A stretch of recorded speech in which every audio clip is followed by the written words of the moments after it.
Hello बच्चों, कल हमने आपको रॉल्ट का नियम पढ़ाया था। अभी रॉल्ट के नियम पढ़ाया था बाबू। और रॉल्ट के नियम में हमने बताया था कि दो घटक हो और दोनों वास्तविक हो।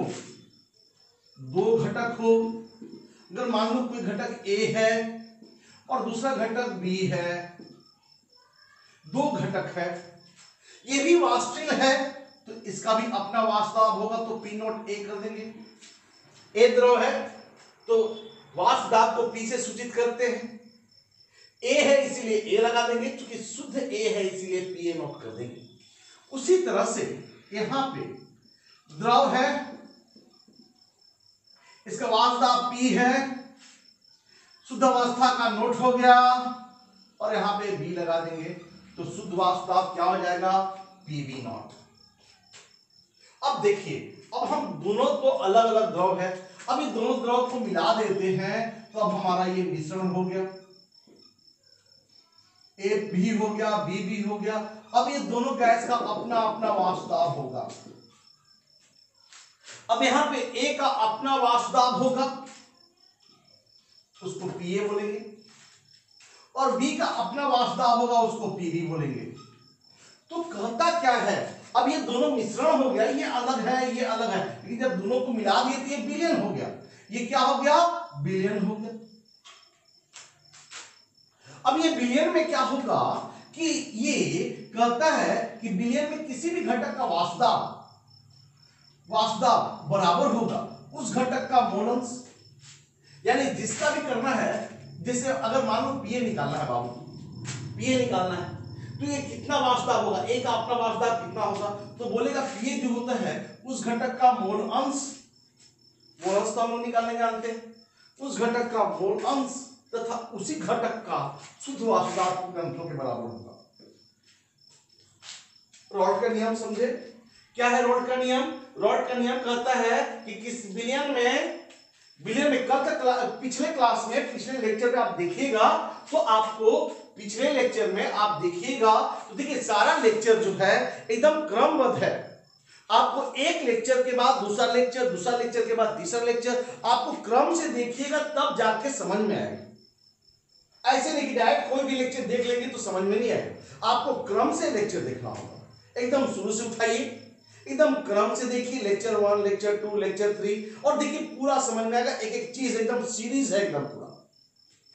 अब देखिए पिछले लेक्चर में मैंने बताया है कि अगर ये विलयन है तो विलयन में तो बाबू दोनों भाग बनेगा, दोनों वाष्प बनेगा। जब दोनों वाष्प बनेगा तो ए का अपना वाष्प होगा और बी का अपना वाष्प होगा, और दोनों को जोड़ जाए तो टोटल कुल वाष्प होगा। तो कहता है तो ए का कितना वाष्प होगा, तो बोलता है ए का कितना वाष्प होगा, तो ये विलयन में मिश्रण जो है उसमें ए का मोल अंश जो होगा उस विलयन में उस घटक का जिसका निकालना है वास्तव उसका मोल अंश और उसी घटक का शुद्ध वास्तव के गुणनफल के बराबर होगा। अगर हमको पीवी निकालना है तो क्या करेंगे, पीवी निकालना है तो क्या करेंगे बाबू, तो ये XB और पीवी नोट हो जाएगा। अगर बी का निकालना है तो बी का मोल अंश और बी का शुद्ध वास्तव के गुणनफल के बराबर होगा। तो अब देखिए यहाँ पे क्या है, ये रॉल्ट का नियम है, और जो विलयन रॉल्ट के नियम का पालन करता है उसे आदर्श विलयन कहते हैं। यानी जो भी विलयन रॉल्ट के नियम का पालन करता है, जो भी विलयन रॉल्ट के नियम का पालन करते हो उसे आदर्श विलयन कहते हैं। यानी इस सिद्धांत को पालन करने वाला है ये विलयन, किसका, हेप्टेन और ऑक्टेन का मिश्रण। अगर बाय द वे ये हेप्टेन है तो ये क्या हो जाएगा, ऑक्टेन हो जाएगा, और हम इस दोनों को मिला देते हैं तो आदर्श विलयन हो जाएगा। यानी हेप्टेन और ऑक्टेन का जो विलयन होगा वो एक तरह का आदर्श विलयन होगा, और ये आदर्श विलयन रॉल्ट के नियम का यानी इस नियम का पालन करेगा। जो इसका हेप्टेन का जो वास्तव होगा वो उस घटक के हेप्टेन के मोल अंश और हेप्टेन के शुद्ध वास्तव के गुणनफल के बराबर होगा।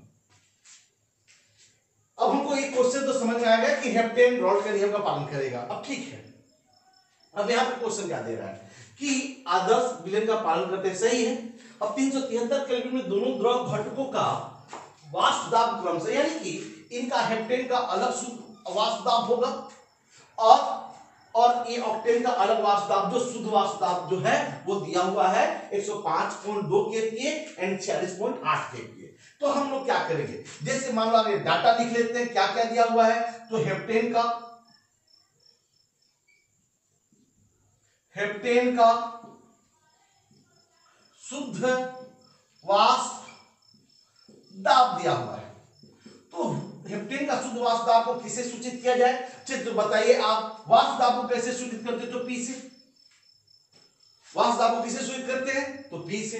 अच्छा, शुद्ध लगाने के लिए क्या करते हैं, तो बाबू ऊपर में नोट लगा देते हैं, ये नोट से पता चलता है कि शुद्ध हो गया। अच्छा, फिर एक चीज बताइए सर, हेप्टेन लिखना है तो हम लोग क्या करें कि हेप्टेन का इसलिए HEPT लिख दिया जाए, हेप्ट। ये यानी कि इतना नहीं लिखने के बदले हम पी नॉट हेप्ट भी लिख देंगे तो पता चल जाएगा। पी से हो गया वाष्प दाब, शुद्ध के लिए नोट लगा दिए, और हेप्ट है तो हेप्ट लगा दिए। और बताइए बाबू, ये 373 कैलोरी पे शुद्ध वाष्प दाब कितना दिया है, 105.2 केपीए। Very good. अच्छा, एक चीज और बताइए, तो ऑक्टेन का भी तो वाष्प दाब दिया हुआ है। ऑक्टेन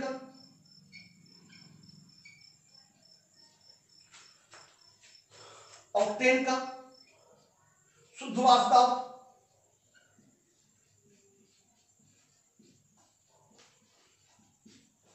शुद्ध वाष्प दाब कैसे लिखेंगे जल्दी बताइए आप। तो कैसे लिखेंगे जल्दी बताइए। वाष्प दाब के लिए क्या करेंगे, पी नॉट। वाष्प दाब के लिए क्या करेंगे बाबू, पी नॉट। Very good. अच्छा, शुद्ध है तो नोट लगा देंगे, सॉरी, वाष्प दाब के लिए पी, शुद्ध के लिए नोट लगा देंगे।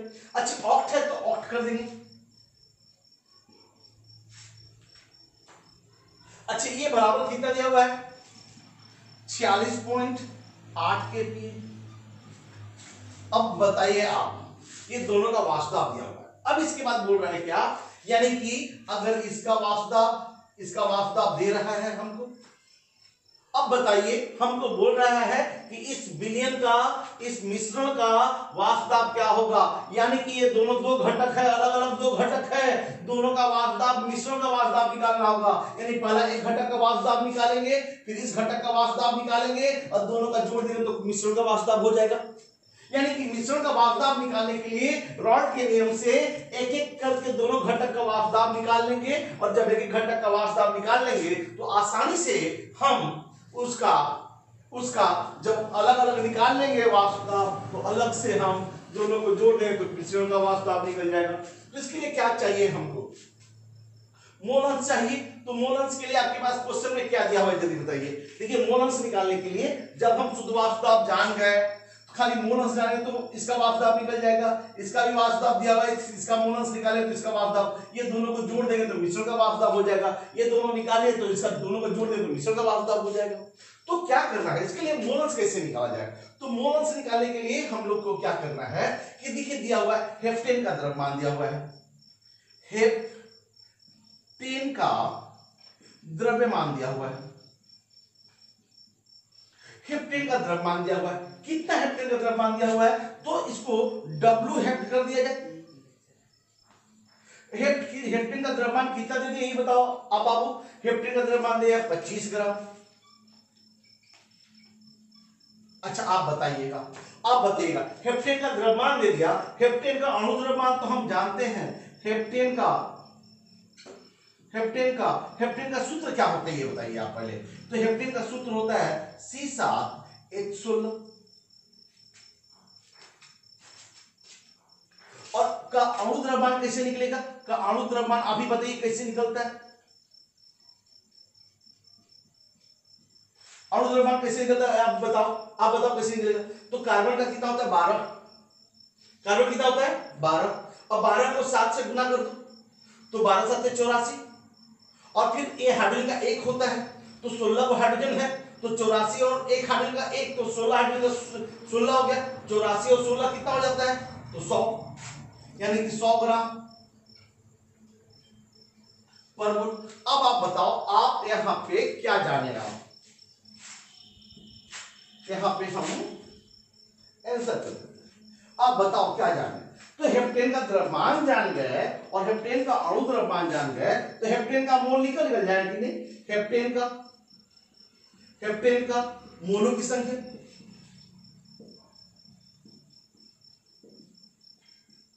हेप्टेन का मोलों की संख्या कैसे निकलेगा ये बताइए आप हमको। तो कैसे निकलेगा, तो हेप्टेन का द्रव्यमान बटा हेप्टेन का अणुद्रव्यमान हम कैसे कर दे, एम हेप्ट कर दे। तो बताइए आप कैसे निकलेगा, जल्दी बताओ। हेप्टेन का मोलों की संख्या बराबर डब्ल्यू हेप्ट अपॉन एम हेप्ट। अब बताओ डब्ल्यू हेप्ट कितना दिया हुआ है, यानी कि जब भी मोल की संख्या शुरू से बताते आ रहे हैं कि मोल की संख्या कैसे निकालते हैं, तो दिया गया द्रव्यमान बटा उसका अणु द्रव्यमान। तो दिया हेप्टेन का द्रव्यमान कितना दिया है, 25 ग्राम दिया हुआ है बाबू। जब 25 ग्राम आपके हेप्टेन का द्रव्यमान दिया हुआ है तो आप बताओ उसका अणु द्रव्यमान यहां से निकाल सकते हैं और दिया गया द्रव्यमान अणु द्रव्यमान से भाग देकर उसका मोल निकाल लेंगे।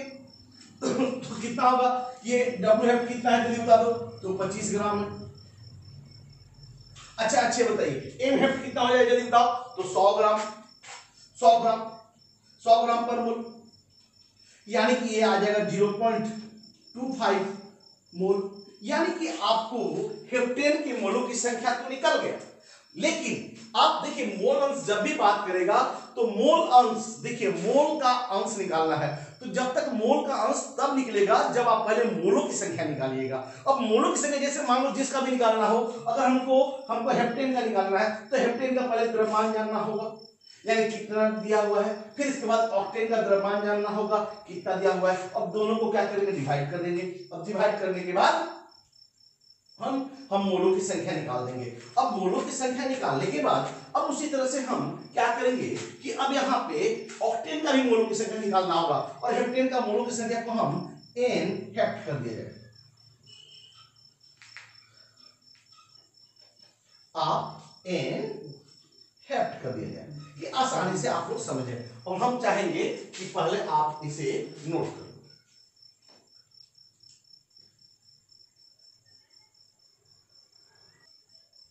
अब देखिए जैसे हमने हेप्टेन के मोलों की संख्या निकाला, उसी तरह से ऑक्टेन का भी मोलों की संख्या निकालना होगा।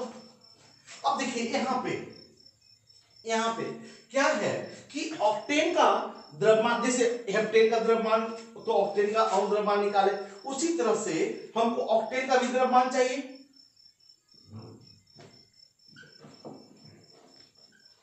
ऑक्टेन का द्रव्यमान डब्ल्यू ऑक्ट कितना दिया हुआ है, तो 25 ग्राम हेप्टेन, और सॉरी यहाँ पे आपसे छूट गया, यहाँ पे आपको लिख लेना होगा 35 ग्राम ऑक्टेन। 35 ग्राम ऑक्टेन, यहाँ पे आप 35 लिख लीजिए, 35 ग्राम ऑक्टेन। ऑक्टेन के मिश्रण का वापदाव थोड़ा सा आप यहाँ पे सुधार लीजिएगा, 35 ग्राम क्वेश्चन में लिखना छूट गया था, तो यहाँ पे ऑक्टेन का द्रव्यमान दे दिया कितना ग्राम, 35 ग्राम दिया हुआ है क्वेश्चन में ही कि 25 ग्राम हेप्टेन है और 35 ग्राम क्या है, ऑक्टेन है, के मिश्रण का आपको वाष्पदाब क्या होगा, यानी कि दोनों का मिश्रण का हमको, इसका भी मिश्रण चाहिए, ए का भी और बी का भी, ए मान लो हेप्टेन और बी मान लो ऑक्टेन का वाष्पदाब क्या होगा। तो ये दिया हुआ है हेप्टेन का ऑक्टेन का द्रव्यमान कितना। अब बताइए ऑक्टेन का अणु द्रव्यमान कैसे होगा, ऑक्टेन तो C8 H18 का अणु द्रव्यमान कैसे निकलेगा, अणु द्रव्यमान बाबू कैसे निकलता है, तो अणु द्रव्यमान में हम लोग उसको एम क्या किया जाए, ऑक्ट कर दिया जाए, तो बताइए कैसे निकलेगा। तो कार्बन का 12 होता है, 8 कार्बन है, एक कार्बन का 12, 8 कार्बन कितना हो जाएगा, 12 कितना होगा, देखिए यहाँ पे 12 96 और 12 96 और फिर इसके बाद 96 हो गया इसका कार्बन का, एक कार्बन में कितना होता है, 12 होता है और 8 कार्बन है, तो 12 96 और फिर एक हाइड्रोजन का एक होता है, तो ऐसा ऐसा के है हाइड्रोजन 18 हो, तो 96 और 18 कितना हो जाएगा, 96 और 4 100 और 14 यानी 114 ग्राम पर मोल। अब बताइए आप ऑक्टेन का द्रव्यमान जान गए, ऑक्टेन का अणु द्रव्यमान जान गए, अब दोनों का जब द्रव्यमान जान गए, अणु द्रव्यमान जान गए, तो बताइए मोलों की संख्या निकालना कौन सा भारी बात है। तो ऑक्टेन का ऑक्टेन का मोलों की संख्या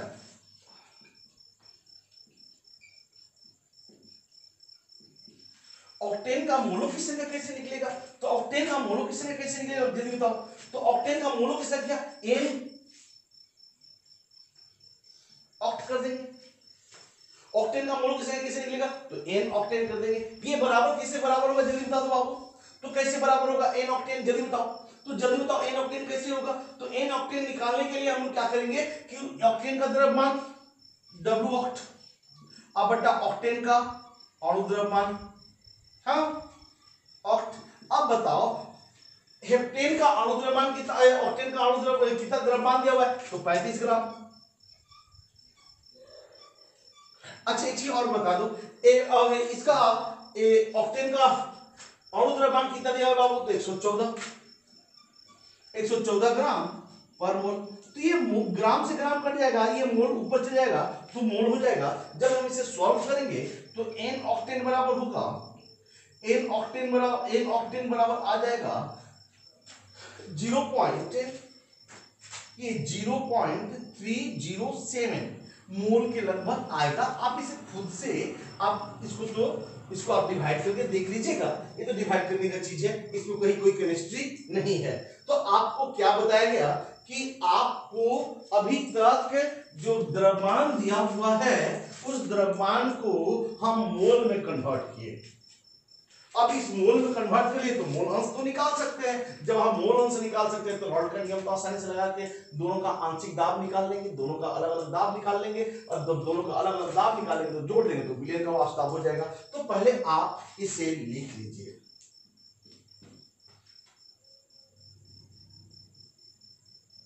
अब देखिए अब क्या किए आप, दोनों का ये द्रव्यमान जो दिया हुआ है इस द्रव्यमान को आप सिर्फ कुछ नहीं किया, मोल अंश में मोलों की संख्या में आपने बदल दिया। अब मोलों की संख्या निकाल लिए तो मोल अंश भी निकल सकता है दोनों का बारी बारी से। तो मोल अंश अगर हमको निकालना है कि हेप्टेन का मोल अंश कैसे निकलेगा, तो मोल अंश सुनिए, मोल अंश को x से सूचित करते, पहली बार भी पढ़ाए हुए, पहले भी पढ़ाए हैं, और इसको हेप्टेन है तो HEPT कर दिया जाए। तो बराबर कैसे निकलेगा ये बताओ आप। तो जिसका निकालना है उसका मोल ऊपर, जिसका भी मोल अंश निकालना होता है उसका मोल ऊपर लिखा जाता है बाबू। अब जिसका निकालना है उसका मोल में हमको क्या करना है, टोटल के मोल से भाग दे देना है, यानी कि दोनों के मोल से भाग देना है n हेप प्लस n ऑक्ट। यानी कि जो विलयन में जितना मोल होगा, विलयन में तो दोनों है, हेप्टेन में है और ऑक्टेन भी है, तो दोनों के मोल से हमको क्या कर देना है, भाग दे देना है। बस सिंपल सा निकालना है। अब ये बराबर करने के लिए क्या करेंगे, तो x हेप्टेन बराबर क्या होगा, x हेप्ट बराबर क्या हो जाएगा जल्दी बताओ आप। तो इसका n हेप्टेन कितना निकाले बाबू आप, तो 0.25 निकाले आप मोल। अच्छा n हेप्टेन 0.25 आपने तो निकाल चुका है बाबू मोल। अब प्लस, अब बताओ क्या निकाले आप क्या निकाले जल्दी बताओ। n ऑक्ट निकाले हो तो n ऑक्ट का भी वैल्यू निकाल चुके, 0.3307 आप निकाल चुका है। अब इसको आप डिवाइड करोगे तो ये डिवाइड करने पे आएगा 0.448। अब ये मोल तो कट जाएगा बाबा, काहे कि मोल से मोल जोड़ेंगे तो मोल ही होगा और मोल बटा मोल यानी कट जाएगा, यानी कि 0.448 आ गया। अब आप बताओ कि हेप्टेन का मोल अंश निकाल लिया आप, हेप्टेन का मोल अंश निकाल लिया आपने, शुद्ध वास्तव क्वेश्चन में दिया हुआ है, तो क्या उसका आंशिक दाब नहीं निकल जाएगा, दोनों को गुना कर दे उसका आंशिक दाब निकल जाएगा।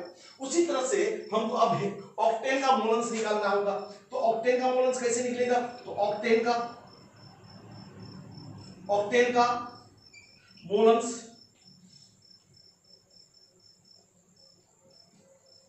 कैसे निकलेगा बाबू ये बताओ। तो मोल अंश को x से सूचित किया जाता है तो सब कुछ जानता है।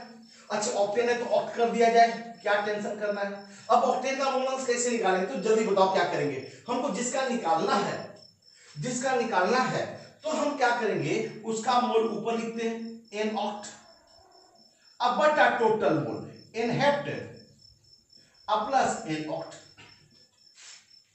अच्छा अब हम इसमें क्या करना है, ज्यादा दिमाग नहीं लगाना है आपको ज्यादा दिमाग लगाने की जरूरत नहीं है।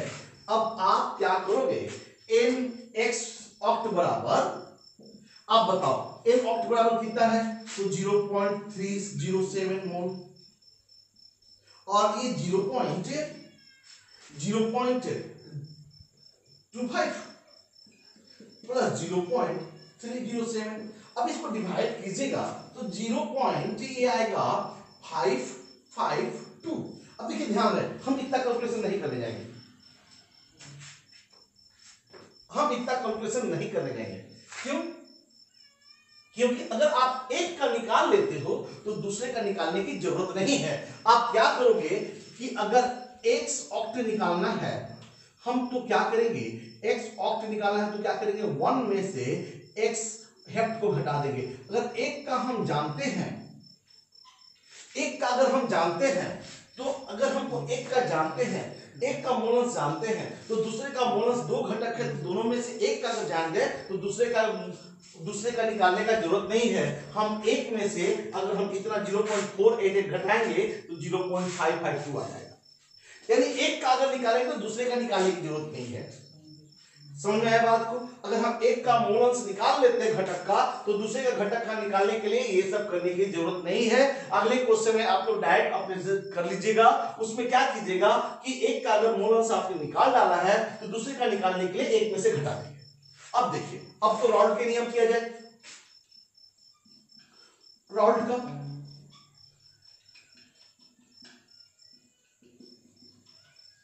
अब रॉल्ट का नियम किया जाए तो रॉल्ट के नियम में क्या करना है ये बताइए।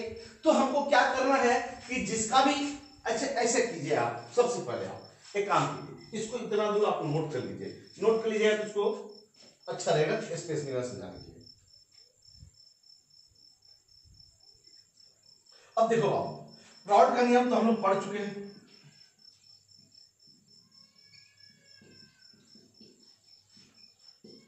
रॉल्ट का नियम हमने आपको पिछला लेक्चर का समझाया था हमने। तो क्या रॉल्ट का नियम क्या करता है कि जिस घटक का वाष्प दाब निकालना चाहते हो, यानी कि अगर हम हेप्टेन का आंशिक वाष्प दाब, अगर वाष्प दाब निकालना चाहते हैं, उसका वाष्प दाब निकालना चाहते हैं, किसका, तो हेप्टेन का आंशिक वाष्प दाब निकालना चाहते हैं, तो क्या करेंगे। तो हेप्टेन का आंशिक वाष्प दाब निकालना चाहते हैं तो कैसे निकालेंगे बाबू, तो जिसका वाष्प दाब निकालना होता है उसका मोल अंश, यानी हेप्टेन का मोल अंश,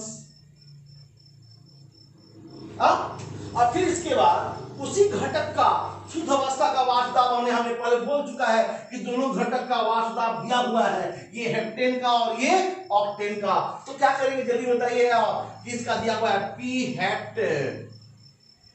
हेप्ट नॉट कर देंगे। आप बताइए कि हेप्टेन का इसको हम लोग बोलेंगे पी बोलेंगे तो वाष्प दाब, हेप्ट बोले तो हेप्ट। अब चूंकि यहाँ पे नोट नहीं लगाएंगे क्योंकि ये आंशिक वाष्प दाब निकाल रहे हैं। अब बताइए बराबर क्या होगा ये, यानी कि इसको पी हेप्ट बराबर क्या होगा आप ही बताइए। एक्स हेप्ट कितना निकाले हैं, तो 0.25 इंटू हेप्ट कितना है जल्दी बताइए आप, इसका हेप्टेन का वाष्प दाब कितना है जल्दी बताओ आपको। सॉरी, यहाँ पे निकला है आपका हेप्टेन का मोल अंश निकला था 0.442 निकला था, सॉरी 448 निकला था। तो हेप्टेन का मोल अंश आपका कितना निकला था, तो 0.448 निकला था, और इसका वाष्प दाब हमने लिखा हुआ आप ऊपर में 105.2 kPa। अब आप इसको मल्टीप्लाई कीजिएगा तो हेप्टेन का मोल अंश निकल जाएगा। ठीक है, आप इससे पहले इतना लिखिए। अब जब इसे आप गुना करोगे तो इसका पी हेप्टेन आ जाएगा, इसको जब हम गुना करेंगे तो ये आ जाएगा 47.12 kPa। अच्छा, फिर उसी तरह से आप देखिए, ये तो किसका निकला, हेप्टेन का आंशिक वाष्प दाब निकला। अब उसी तरह से हमको एक घटक और भी है ऑक्टेन के लिए, तो हमको क्या करना होगा, तो ऑक्टेन का भी उसी तरह से करना होगा। ऑक्टेन का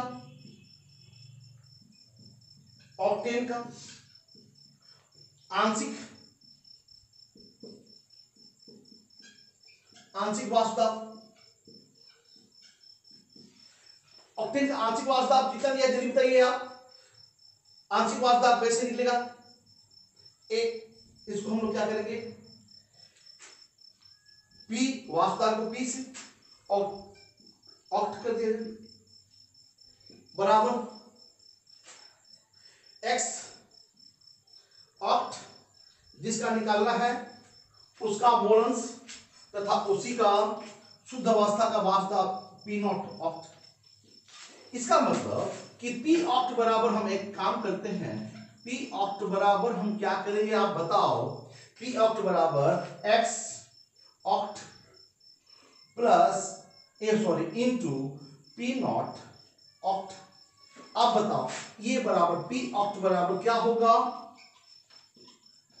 एक्स ऑक्ट कितना है जल्दी बताओ, तो एक्स ऑक्ट हमने निकाल चुका है, ऑक्टेन का मोल अंश 0.552 इनटू ये दिया हुआ है कितना बाबू, तो 46.8, तो 46.8 kPa। जब हम इसे मल्टीप्लाई करेंगे तो ये बराबर आएगा पी ऑक्टेन बराबर आएगा 25.83 kPa।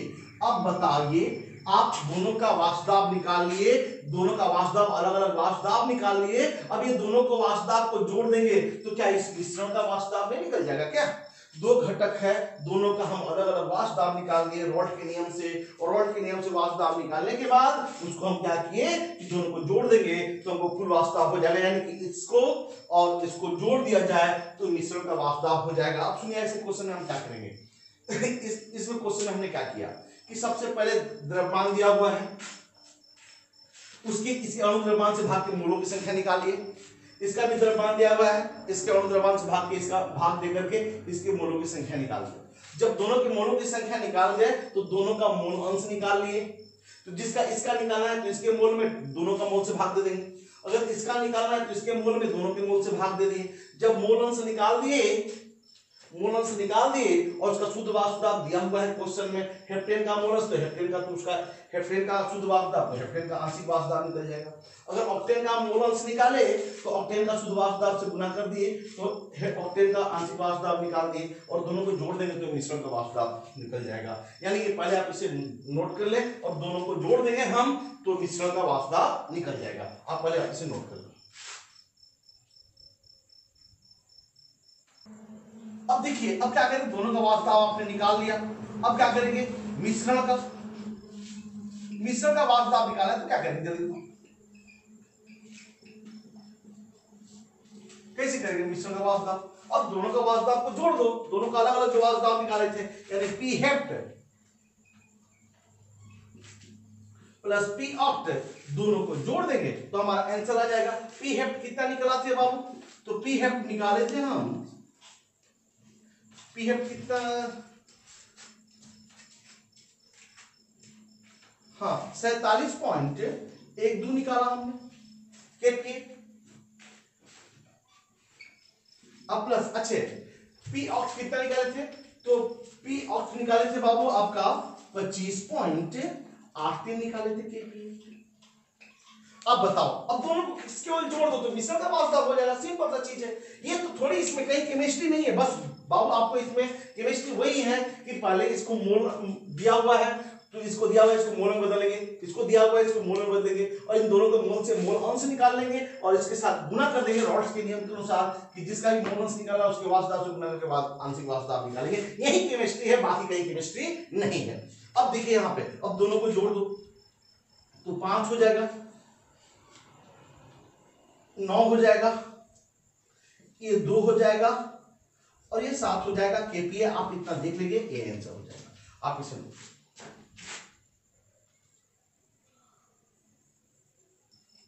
अब देखिए एक एनसीईआरटी का एक और क्वेश्चन है, अब इस क्वेश्चन को देख लिया जाए। इसमें क्या कह रहा है कि दो द्रव है, ऐसे समझा जाए यहां पे दो द्रव है, एक द्रव ए है और एक द्रव बी है, ठीक है दो द्रव है। अब दोनों का वास्तव भी दे रहा है, एक का वास्तव दे रहा है 450 और एक का वास्तव दे रहा है 700। देखिए समझिए यानी कि दो द्रव है, द्रव ए तथा द्रव बी का वास्तव क्रमशः 450 है और 700 mmHg है। ए का मान 450 दिया हुआ है क्वेश्चन में, बी का दिया हुआ है 700 दिया हुआ है। अच्छा ठीक है, लेकिन अब दोनों को मिला देते हैं। अब ए और बी दोनों को मिला दिया, यानी कि ए भी हो गया प्लस बी भी हो गया। अब यहां पे ए और बी जो हो गया तो बोलता है जब दोनों ए और बी जो मिल गया, तो अब मिल गया तो बाबू तो बोलता है मिल गया तो बताइए इसका संगठन क्या होगा, यानी कि ए का कितना अंश होगा और बी का कितना अंश होगा क्वेश्चन, यानी कि कितना संगठन का मतलब उसका मोल अंश, यानी कि ए का कितना अंश होगा। अब यहाँ पे दिया है क्वेश्चन में कि वास्तव ए और बी दोनों का वास्तव मिला के 600 mm। अब ये 600 mmHg जो निकला है, तो बताइए आप ए का कितना मोल अंश होगा और बी का कितना, सॉरी ए का कितना दाब होगा और बी का कितना आंशिक दाब होगा। दोनों का आंशिक दाब अलग अलग हम आंशिक दाब निकालेंगे, तो दोनों का जोड़ कितना होना चाहिए, 600 होना चाहिए। तो बताइए कि इसमें ए का अपना संगठन कितना मोल अंश है और बी का मोल अंश निकालने के लिए, यानी कि वो मोल अंश निकालने के लिए बात कर रहे हैं। तो हम तो इसके लिए बाबू रॉड का नियम ही जानते हैं हम लोग कि अगर कोई भी विलयन हो तो किसी भी घटक का मोल अंश कैसे निकलता है, तो उस घटक का किसी भी विलयन का आंशिक वाष्प दाब कैसे निकलता है, तो उस घटक का मोल अंश और उस घटक का शुद्ध अवस्था का वाष्प दाब। अगर ए का निकालना है तो ए का मोल अंश और ए का शुद्ध वाष्प दाब, बी का निकालना है तो बी का मोल अंश, ये और कुल वाष्प दाब तो दे ही रहा है, और इन लोगों के सहारे हमको क्या करना है, मोल अंश निकालना है। अब देखिए यहाँ पे समझिए, अब क्या क्या दिया है सबसे पहले ये बताइए। शुद्ध द्रव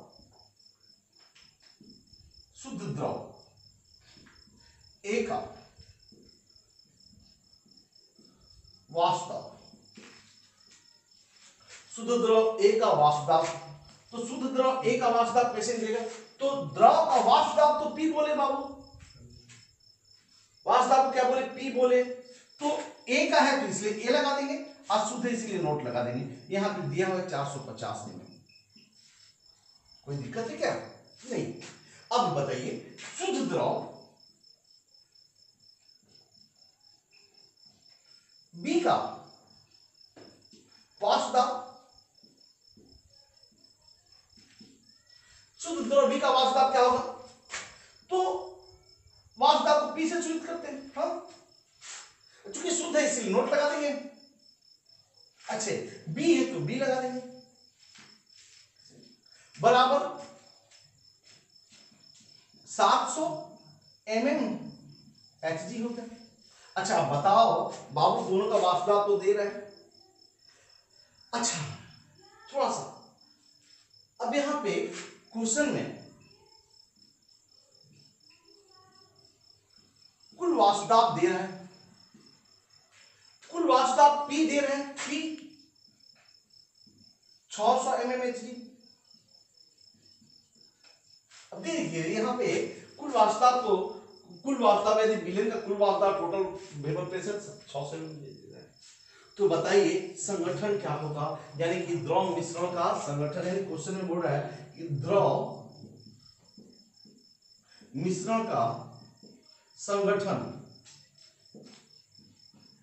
बराबर वाट, यानी संगठन का मतलब वाट पूछने का बोल रहा है, इसका मतलब अर्थात ए का मोल अंश एक्स ए बराबर वाट, उसी तरह से बी का मोल अंश एक्स बी बराबर वाट, यानी कि ए का मोल अंश निकालिए और बी का मोल अंश निकालिए। अब तुम समझ में आ गया होगा कि कैसे निकलेगा। तो देखिए शुद्ध द्रव का वाष्प दाब दे रहा है क्वेश्चन में, कुल वाष्प दाब दे रहा है और संगठन बोल रहा है, तो संगठन में हम लोग क्या करेंगे, दोनों का मोल अंश निकालने की कोशिश करेंगे, यही हमारा लक्ष्य है और यही हमारे क्वेश्चन में दिया हुआ है। तो पहले आप इसे नोट करो।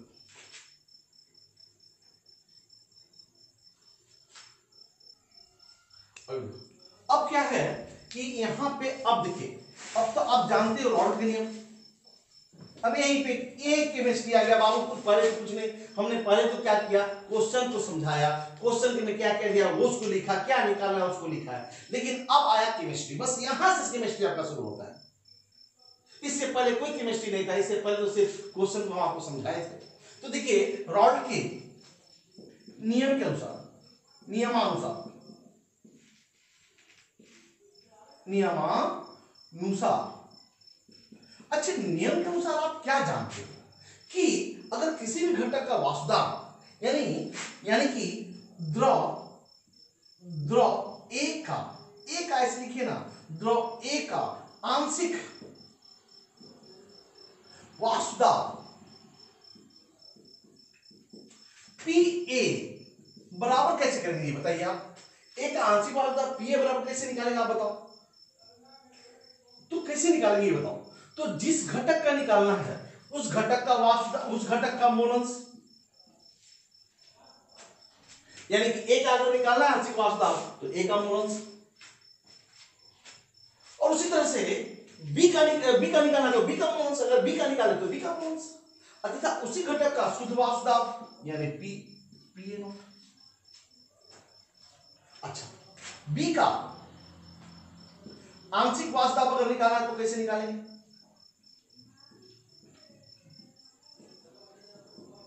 आंशिक वाष्पदाब कैसे निकालेंगे, तो PB कर देंगे बाबू, इसको वाष्पदाब को B से B है तो B कर देंगे, और बाबू आंशिक वाष्पदाब क्या होगा XB PB नॉट। आप बता दो कि दोनों का आंशिक वाष्पदाब जान गए, क्या दोनों को जोड़ देंगे तो कुल वाष्पदाब नहीं हो जाएगा, यानी कुल वाष्पदाब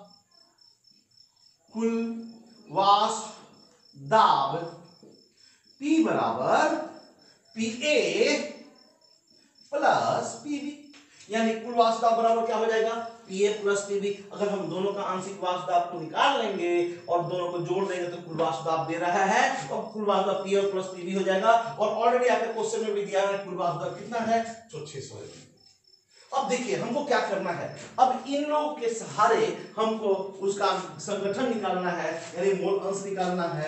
ए का अलग मोल अंश और बी का अलग मोल अंश निकालना है। तो कैसे निकालेंगे थोड़ा सा समझिए आप। तो क्या करेंगे देखिए यहाँ पे आप बताओ, तो P बराबर PA प्लस XB, यानी कि आपने क्या किया कि P बराबर PA के बदले आप क्या कर सकते हो XA PA नॉट,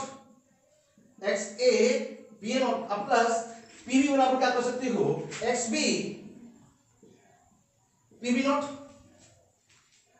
हो सकता है कि नहीं हो सकता है, बोले एकदम हो सकता है, क्यों नहीं हो सकता है। लेकिन आप एक चीज जानते हो क्या कि मोल अंश का जोड़ हमेशा एक होता है, आपको मालूम होना चाहिए। मोल अंश का जोड़ कितना होना चाहिए, हमेशा एक होना चाहिए, एक होता ही होता है। पिछला क्वेश्चन में हमने बात किया था कि अगर एक का मोल अंश जानते हो तो दूसरे का मोल अंश निकालने की जरूरत नहीं है, बस एक में से घटा तो निकल जाएगा। इसका मतलब कि अगर हमको XA करना है, XA बराबर क्या करेंगे 1 माइनस XB कर सकते हैं। तो आप बताओ XA बराबर क्या होगा 1 माइनस XB, XA बराबर 1 माइनस XB करेंगे तो जल्दी बताओ P बराबर क्या हो जाएगा, जल्दी बता दो। XA के बदले हम क्या कर सकते हैं 1 minus XB PA not plus XB PB not. आप इसे नोट कर लो।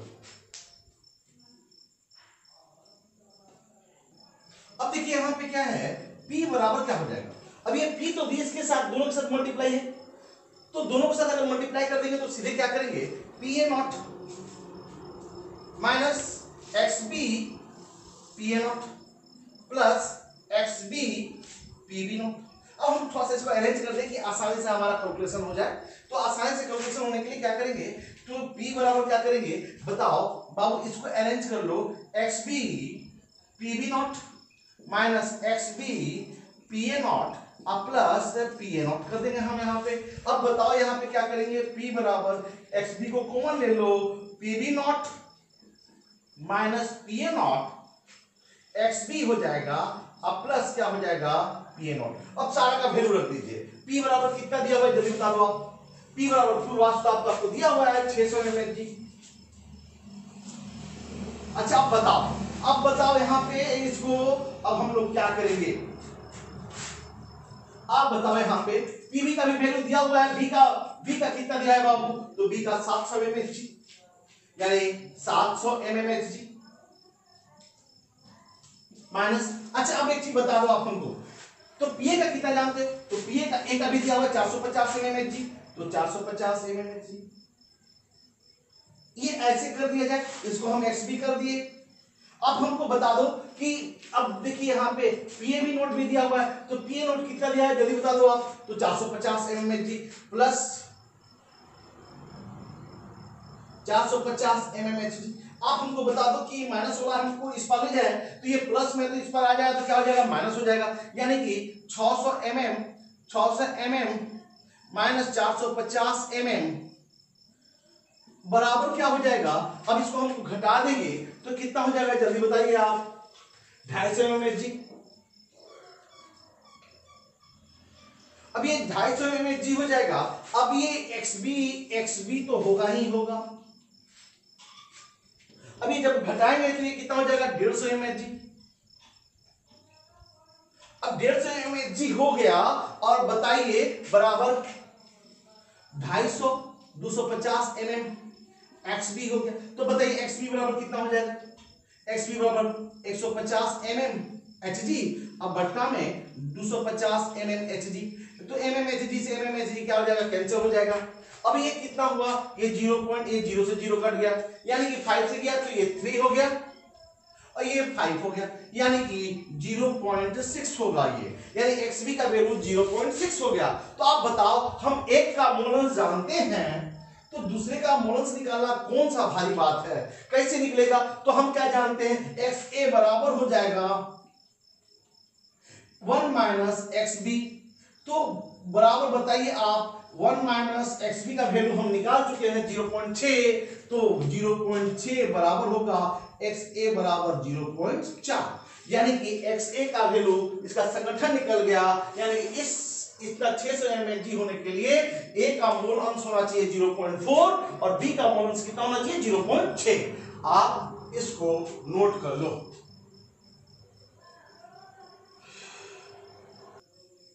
अब देखिए यहाँ पे वाष्प अवस्था में भी संगठन ज्ञात कीजिए। तो वाष्प अवस्था में संगठन कैसे करेंगे बाबू, संगठन का बोले तो मोल अंश है, तो उसके लिए हमको क्या करना होगा।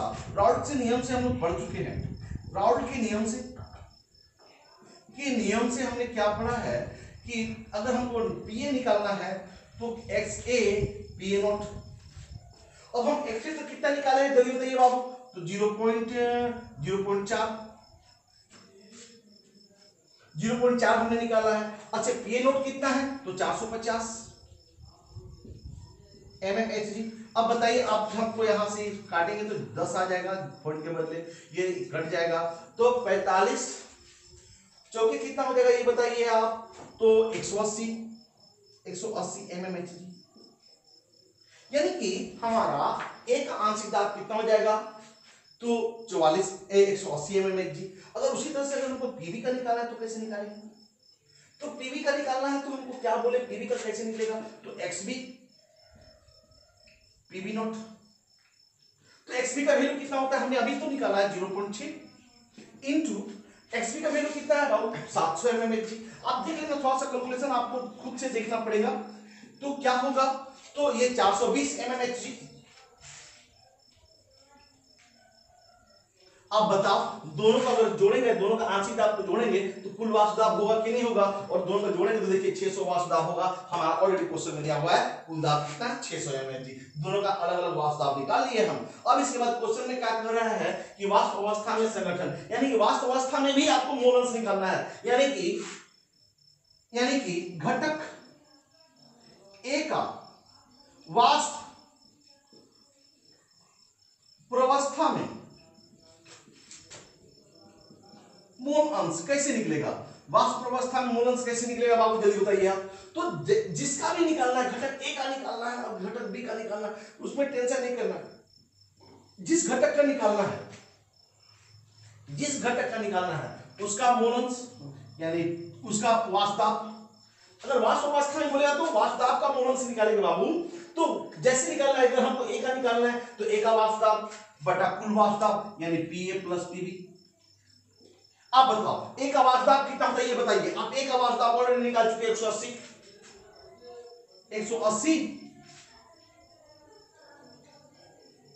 mm। अब एक चीज बताइए, अब ये दोनों का जोड़े तो कितना हो जाएगा जल्दी बता दो। तो 180 mm अब प्लस 420 mm, यानी कि अगर आप इसको जोड़ोगे तो ये लगभग बराबर आएगा 180 mm। अब भट्टा में 420 और 180 600 mmHg। हमने क्या बोला, दोनों का टोटल होना चाहिए, तो mmHg से mmHg कट जाएगा तो बराबर क्या हो जाएगा, 0 से 0। तो यानी कि ये यहां पे 10, यहां पे हो जाएगा 3, यानी कि 0.3। यहां कितना आ जाएगा, 0.3। अब बताइए उसी तरह से यानी घटक ए का वास्तव निकाला, तो क्या आप अपने से घटक बी का वाष्प अवस्था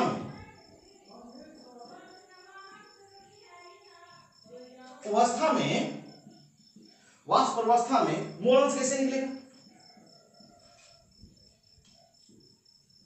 कैसे निकलेगा आप भी बताइए। वाष्प अवस्था में मोल अंश कैसे निकलेगा, आप बताओ वाष्प अवस्था में मोल अंश कैसे निकलेगा। तो जैसे मोल अंश कैसे निकलेगा ये बताइए। तो वाष्प अवस्था में मोल अंश कैसे निकलेगा आप बताओ। तो वाष्प अवस्था में मोल अंश निकालने के लिए आप क्या करोगे जल्दी बताओ। वाष्प अवस्था में मोल अंश निकालने के लिए जिसका निकालना बी का निकालना, तो बी का वाष्प दाब पीबी बटा पीए प्लस पीबी। बस सिंपल सा फंडा है, कुछ नहीं है। जिसका वाष्प अवस्था निकाला उसका मोल अंश बटा कुल मोल अंश बराबर क्या होगा जल्दी बता दो। यानी कि बी का मोल अंश कितना होगा जल्दी बताओ। तो बी का कितना है जल्दी बताओ। तो बी का कितना है जल्दी बताओ। यहाँ पे 420 है, 420 mmHg अब बट्टा में 600 mmHg, यानी कट जाएगा, ये कटेगा तो ये 0.7 आ जाएगा, यानी कि 46 यानी 0.7 mmHg आ जाएगा। यानी कि अगर घटक ए का वाष्प अवस्था में मोल अंश निकालना है तो आप बोले 0.3 आएगा, और घटक बी का निकालना है तो 0.7 आएगा। यानी कि हमको वाष्प अवस्था में संगठन का गणना करेंगे, संगठन का गणना करना है। तो गणना कैसे करेंगे, संगठन का गणना जब भी बोलेगा तो हम क्या करेंगे कि दोनों का आंशिक वाष्प दाब निकालेंगे और आंशिक वाष्प दाब का मोल अंश निकालेंगे। तो उसमें कैसे करेंगे, जिसका निकालना है उसका मूल में टोटल मोल से भाग, तो उसका वाष्प दाब में टोटल से भाग देना है। अगर ए का निकालना है तो ए में टोटल से भाग देना है, बी का निकालना है तो बी में टोटल से भाग देना है। आप इसे नोट कर लो।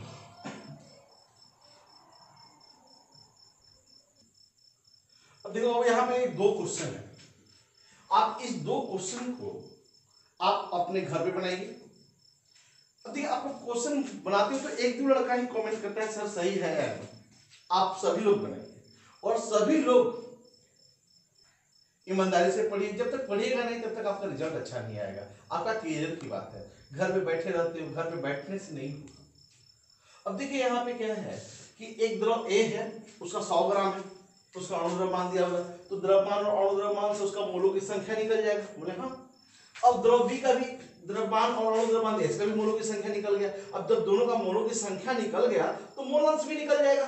दोनों का मोलों की संख्या, तो दोनों का मोल अंश निकाल लेंगे। अब यहाँ दोनों का शुद्ध वाष्प दाब दे रहा है, ऐसे द्रव बी का शुद्ध वाष्प दाब दे रहा है, हाँ तो वाष्प दाब दे रहा है, तो बोला है कि ए का शुद्ध वाष्प दाब की गणना करें। आप क्या जानते हैं, रॉड के नियम से जानते हो।